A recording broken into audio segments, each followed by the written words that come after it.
Bom dia! Despertando com Dharma, do dia 10 de março. Bom dia, Mauro!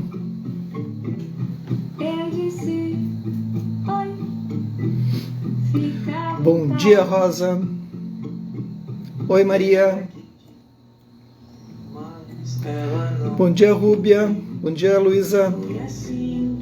Oi, Isis! Bom dia, Jaque! Começando com Eu Me Lembro, da Clarice Falcão. Bom dia, Silvia. Bom dia, Clayton. Vou deixar rodar muito, senão que nem ontem, né? Ela vai cortar. Bom dia, Gustavo. Bom dia, Fernanda.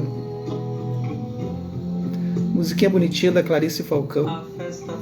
Ó, a Fernanda acordou empolgada hoje. Tudo bem com vocês todos, todas? Oi, Cris.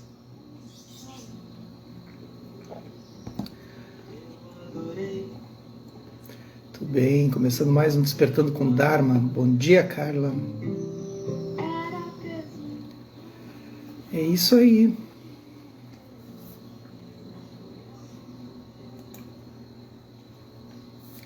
Então vamos lá, bom dia, Andréia. Nesse sábado agora sigam a Andréia Marchini e o Solon. Sábado no Face vai ter uma live de música. Os dois são músicos. Bom dia, Gorete. E aí vai ter uma live às 20 horas no Face do Solon Azambuja. Procurem lá. Bom ouvir uma musiquinha. Solon tá ali acordado, muito bem. Diz que eu já fiz o comercial. Bom dia, Xande. Então tá, vamos lá. Nós estamos lendo A Arte da Felicidade, na visão do Dalai Lama, na visão do budismo tibetano, ou do budismo em si, né? E aí a gente já está no capítulo 4, página 58. O resgate do nosso estado inato de felicidade. Nossa natureza fundamental. Bom dia, Úrsula.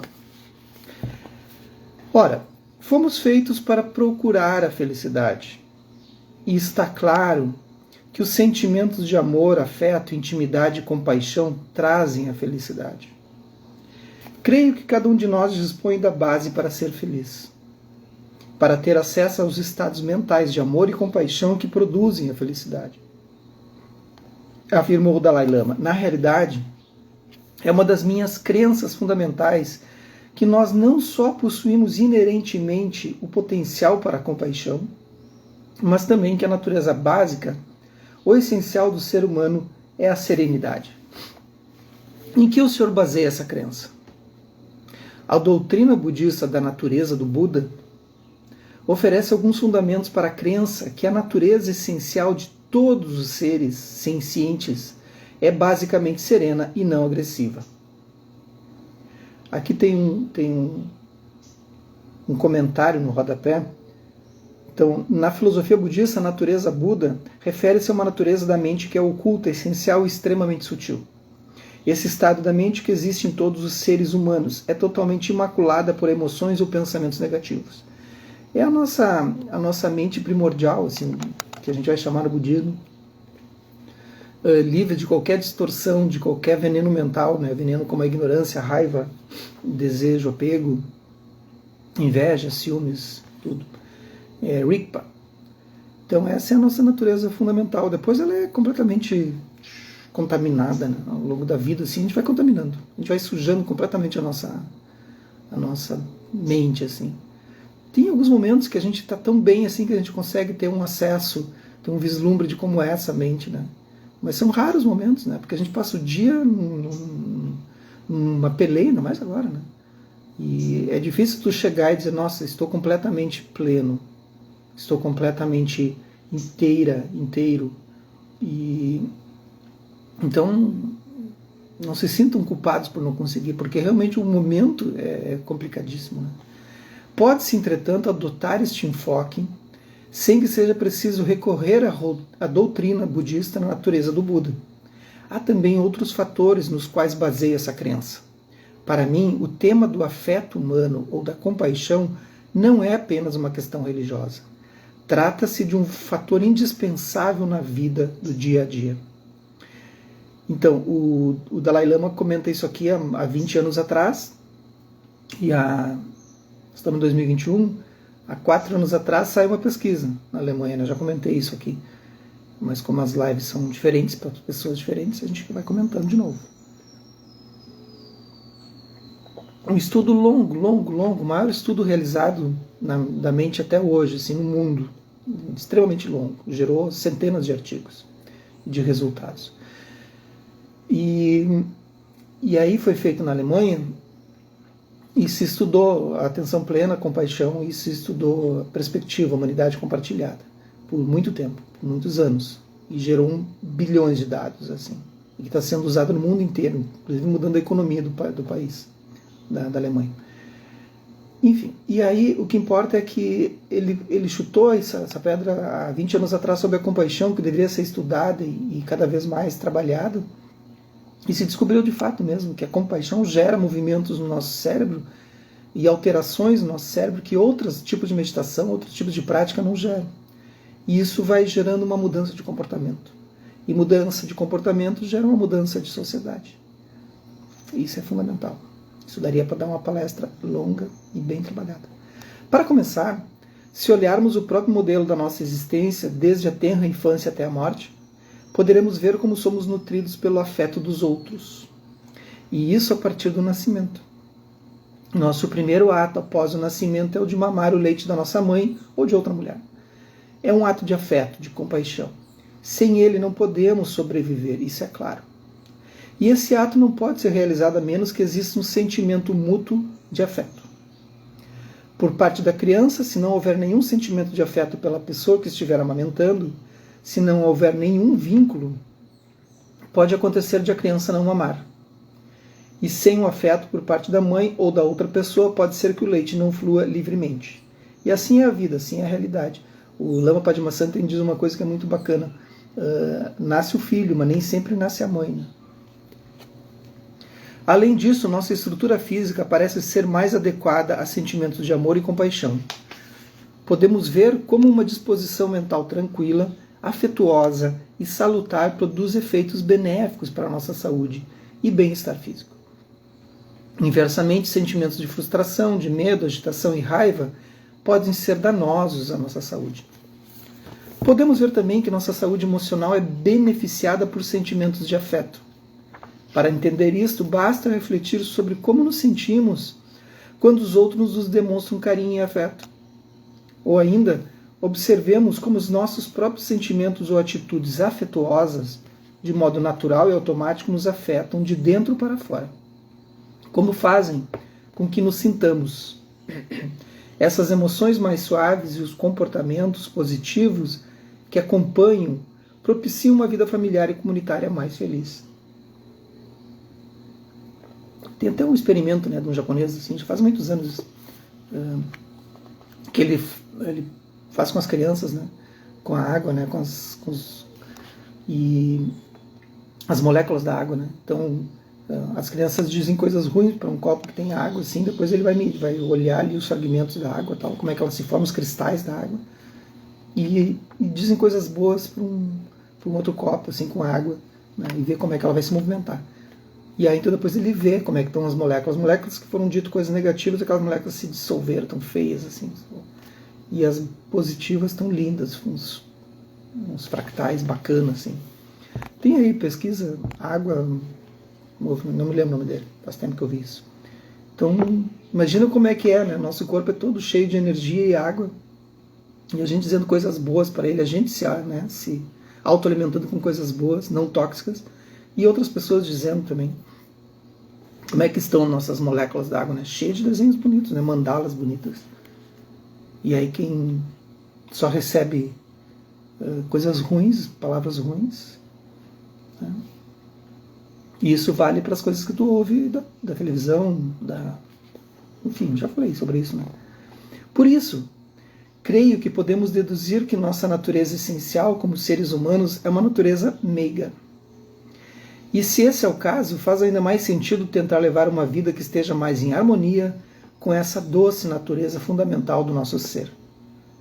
Se nossa natureza essencial é gentil e cheia de compaixão, perguntei, eu só Masaru Emoto. Tá aí, ó, a Rúbia já falou. Então, Masaru Emoto. Então, Masaru. Obrigado, Rúbia. Se nossa natureza essencial é gentil e cheia de compaixão, perguntei, eu só gostaria de saber como o Senhor explica todos os conflitos e comportamentos agressivos que nos cercam por todos os lados. O Dalai Lama baixou a cabeça pensativo por um instante antes de responder. Naturalmente não podemos ignorar o fato de que existem conflitos e tensões, não apenas dentro da mente de um indivíduo, mas também dentro da família, quando interagimos com outras pessoas e na sociedade, no nível nacional e mundial. Pois ao examinar tudo isso, algumas pessoas concluem que a natureza humana é basicamente agressiva. Elas podem apontar para a história da humanidade, sugerindo que, em comparação com o comportamento de outros mamíferos, o ser humano é muito mais agressivo. Ou ainda podem alegar, é verdade, a compaixão faz parte da nossa mente, mas a raiva também faz parte da nossa mente. Deixa eu só levantar, vou pegar um outro livro para vocês, que agora eu lembrei, que fala sobre as vertentes agressivas.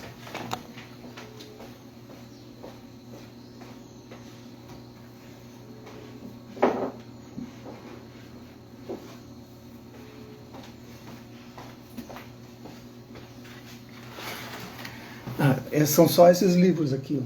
Então, são umas crianças enormes assim, mas é do mesmo escritor, Steven Pinker. São livros de 1000 páginas, então se alguém quiser ler, um livro que ele lançou que faz muito tempo é Como a Mente Funciona, tá? Isso faz muito tempo. E um que não é tão distante assim, que todo mundo leu, todo mundo que eu digo assim, os Bill Gates da vida tá aqui, tem uma fala do Bill Gates e outras figuras assim. Steven Pinker, Os Anjos Bons da Nossa Natureza, Por que a Violência Diminuiu? É uma bíblia, tem mais de 1000 páginas, 1000 e tantas páginas. Letras pequenininhas também. Mas enfim, ele vai explicar por que e prova por que a violência diminuiu ao longo da história da humanidade. Então é uma tese, né? Foi publicada justamente para rebater as pessoas acharem que a violência continua. Na verdade, não. Na verdade, há uma tendência que se chama a mente heurística, que é aquela que pega exatamente a pessoa tá ligada numa antena superficial, assim. Então ela ouve dizer assim, tal coisa está acontecendo agora, e ela pega e leva aquilo como sendo um fato, né? Um exemplo, cai um avião e morre lá 200 pessoas, então diz que avião é perigoso, né? Mais perigoso que qualquer outra coisa. Só que morre muito mais gente de carro, né? E as pessoas levam isso como fato. Então ele vai provar ao longo da humanidade, me parece claro isso, né? Só na Idade Média já existia muito mais violência do que agora. E a gente acha que a violência é só agora, mas é porque a gente percebe a violência agora. Então eu vou sugerir para vocês, quem gosta de estudar, enfim, você sabe que eu sou obcecado, né? Então, esse aqui é um livro que Os Anjos Bons da Nossa Natureza, Porque a Violência Diminuiu, do Steven Pinker. E tem os outros dele. Tá? Não sei se ajuda. Então tá. Ou ainda pode alegar, é verdade, a compaixão faz parte da nossa mente, mas a raiva também faz parte da nossa mente. Elas pertencem à nossa natureza em termos iguais. As duas se encontram mais ou menos no mesmo nível. Mesmo assim, disse ele com firmeza, debruçando-se para a frente na cadeira, tenso com um ar alerta. Ainda tenho a firme convicção de que a natureza humana é fundamentalmente bondosa, meiga. Essa é a característica predominante da natureza humana. A raiva, a violência e a agressividade podem, sem dúvida, surgir. Mas para mim isso ocorre no nível secundário, ou mais superficial. Em certo sentido, elas surgem quando nos sentimos frustrados nos nossos esforços para alcançar o amor e o afeto. Não fazem parte da nossa natureza mais básica, mais fundamental. Eu concordo totalmente com o Dalai Lama, assim, e o budismo vai trazer isso de uma forma muito bonita sempre, né?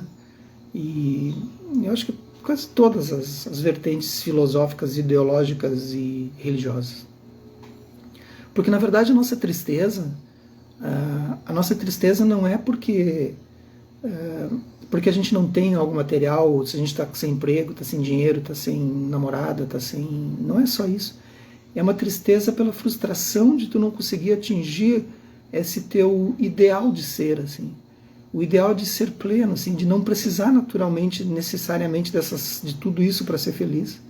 E a frustração, muitas vezes, de tu estar num mundo em que tu vê tudo isso, assim, né? Por mais que o Steven Pinker pegue e coloque os anjos bons da nossa natureza, né? Que nós temos esse lado humano e tudo mais, e bom. Por mais que se coloque isso, é frustrante a gente ver a situação que se está agora, assim, né? A falta de amor compartilhado das pessoas, vendo o que está acontecendo e um contaminando o outro, assim, né? E não se dando conta que aquele outro vai contaminar sua própria família, uma mandala. As pessoas não se percebem dentro de uma teia, né? Dentro de uma mandala. É triste de ver os políticos agindo do jeito que estão agindo, só para o benefício próprio dos dois lados.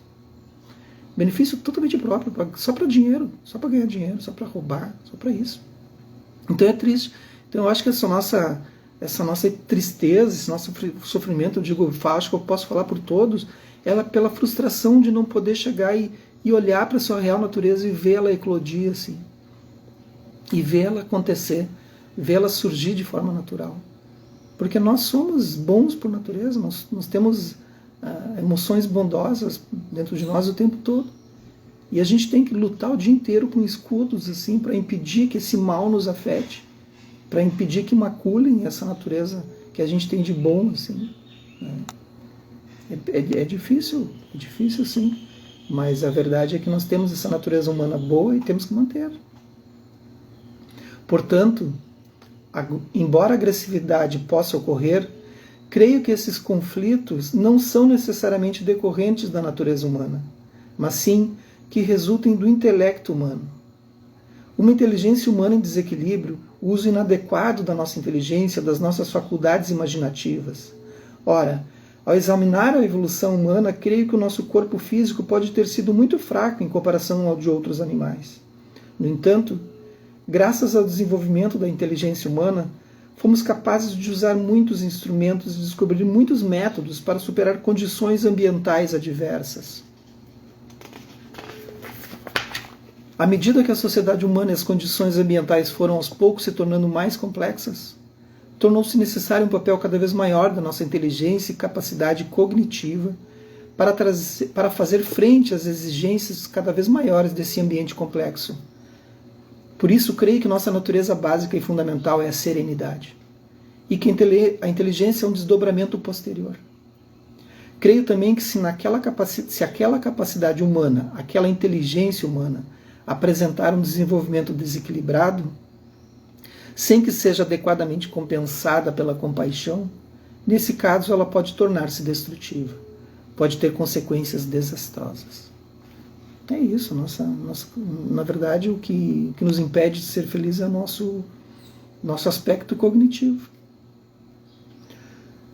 A gente tem por mais que o Dalai Lama fala que a gente tem uma capacidade muito grande de se ambientar, nem tanto, né? O ser humano tem menos capacidade, os animais têm menos capacidade do que uma planta. Por que eu estou dizendo isso? Porque as plantas não se movem. As plantas ficam onde elas estão. E elas aguentam as intempéries ali, no osso da fotossíntese, né? Da sua casca. E elas aguentam, por milênios estão ali, elas sem se movimentar. Elas não têm não tem o que fazer. Elas vão ficar ali. Então tu vai encontrar figueiras como tem na Praia do Cassino, centenárias, em meio a areia, em meio ao nada, em que as suas raízes vão se prolongar por 40, 50 metros buscando água, e estão lá mais até, e estão lá há centenas de anos, sobrevivendo ao que é dado. E não tem a capacidade de se movimentar. Bom, tá ruim aqui, vou me movimentar. E o ser humano teve uma incapacidade de adaptação por causa disso.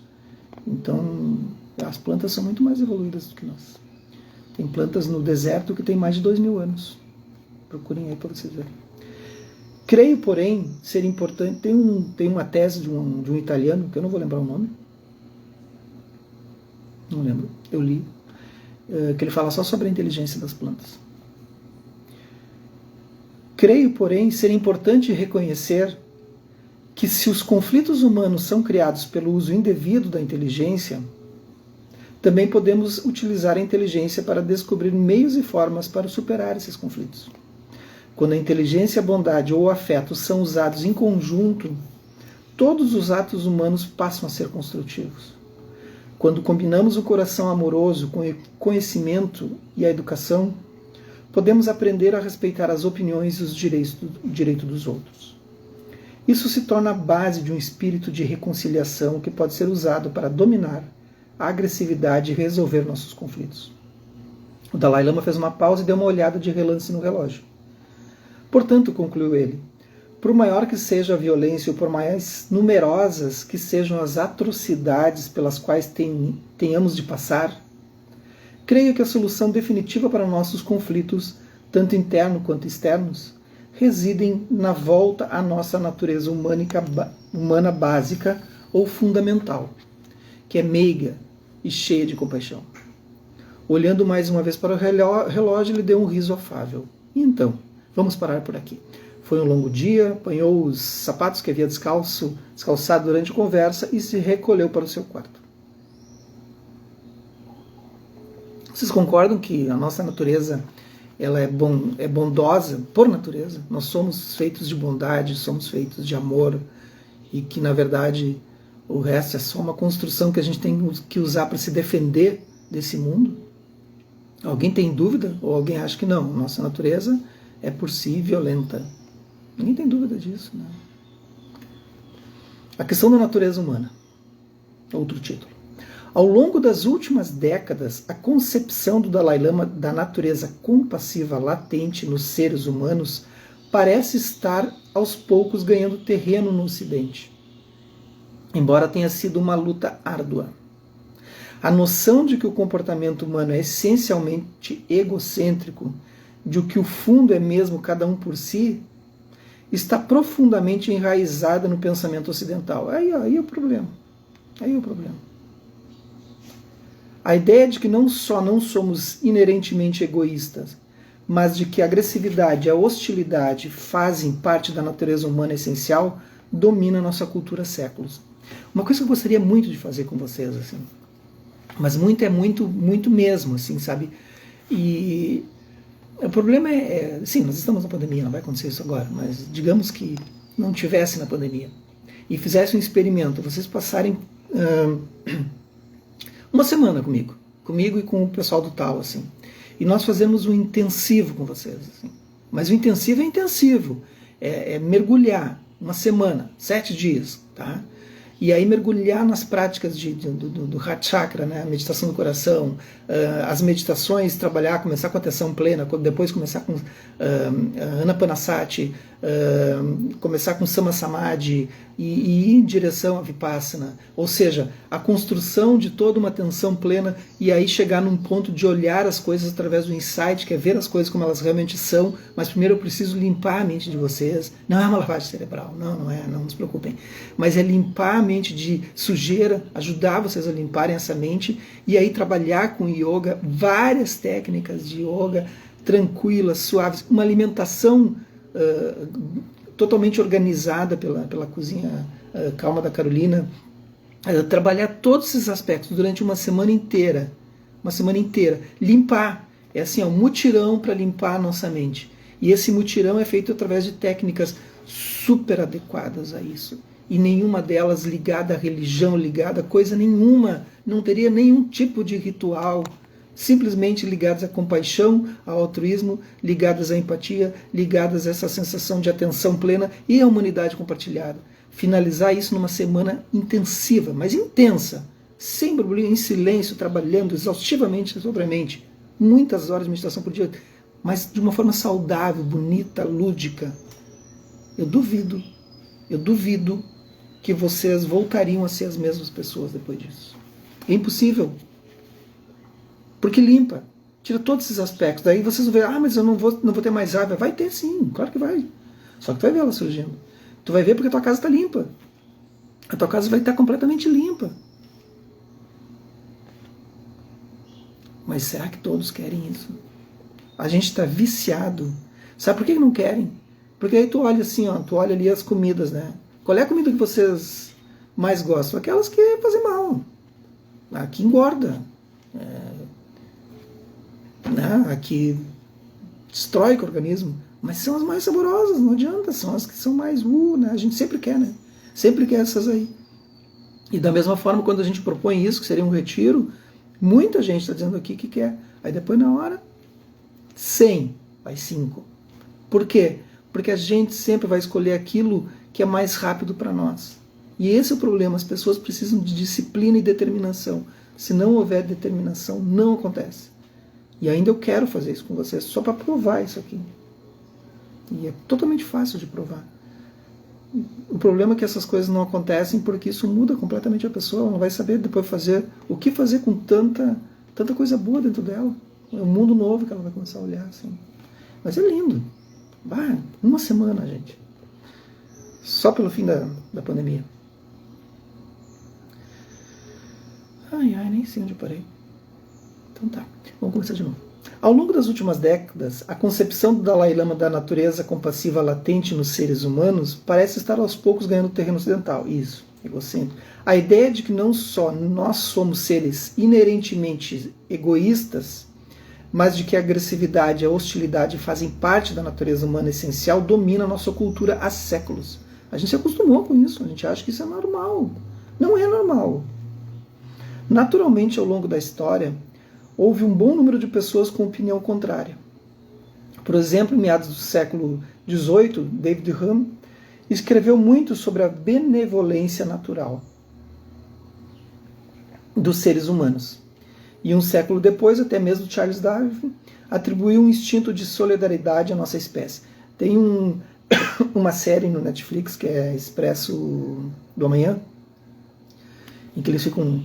A humanidade destrói o planeta e aquelas coisas, né? E ele gela a ponto de ser impossível viver fora de um ambiente fechado. E aí então eles se isolam dentro de um trem que tem 1001 vagões. E aí tem todas as classes sociais, as castas, assim, né? Óbvio, né? Então os primeiros vagões são dos milionários, né? E o último é dos coitados lá, do fundo. E a sociedade vai se organizando de uma forma exatamente igual como é feita aqui. Tem filmes também, né? Outros filmes mais antigos, 1920, depois foi recriado, regravado, que é... não lembro do nome, mas a Ilha das Crianças, né? Uma escola vai fazer um cruzeiro, né, no mar, e aí o navio naufraga e eles vão para uma ilha. Eles ficam numa ilha, só as crianças. E acabam se dividindo em 2 grupos, né, como sempre. E eles voltam à Idade da Pedra, assim. Então o ser humano tem essa capacidade, se não controlar, ele tem essa capacidade de destruir as novas sociedades que vão surgindo. Dentro desse trem é isso, assistam, é violento, assim, né? Como é, mas é um pocket do que é a nossa sociedade, assim, né? Mostra exatamente como a gente está vivendo. Né? A gente sempre dá um jeito de contaminar e estragar. É inacreditável. É inacreditável. Eu não estou dizendo que todo mundo tem que ser uns beatos e tudo mais. Você sabe que a minha opinião sobre isso. Eu não fico pintando a vida de cor-de-rosa usando uma lente rosa. Mas a gente pode sim ser um pouquinho melhor. Só um pouco melhor, só um pouquinho. Nada mais do que isso, bem pouco. A gente não faz nenhum esforço para isso. No entanto, por algum motivo, a visão mais pessimista da humanidade está arraigada na nossa cultura, pelo menos desde o século XVII, sob a influência de filósofos como Thomas Hobbes, que tinha uma opinião bastante negativa da espécie humana, ele e o Schopenhauer. Ele considerava a humanidade violenta, competitiva, em constante conflito e preocupada apenas com interesses pessoais. Hobbes é o Expresso do Amanhã, Fernanda. Tem um outro nome, não lembro, Snow, sei lá o quê, mas é o Expresso do Amanhã. Hobbes, que era famoso por descartar qualquer ideia de uma bondade humana essencial, foi uma vez flagrado dando esmola a um mendigo na rua. Quando questionado a respeito desse impulso generoso, ele alegou não estar fazendo aquilo para ajudar o mendigo. Estava só aliviando sua própria consternação diante da pobreza do homem. Então, é isso. Da série é essa. Expresso do Amanhã. Esse é o nome da série. Que a Fernanda perguntou ali. Então amanhã a gente continua aqui na página 64. É isso. Vamos fazer um retiro desses quando terminar a pandemia? A gente tem lugar, a gente tem tudo para acontecer. É incrível que os méritos desse nosso encontro, dessa nossa prática, se expandam e toquem a todos. E que nós possamos nos tornar um caminho iluminado. Ok? Um bom dia a todos, uma boa quarta-feira e até a noite para quem faz o Desperte comigo. Hoje tem aula, né? Não esqueça.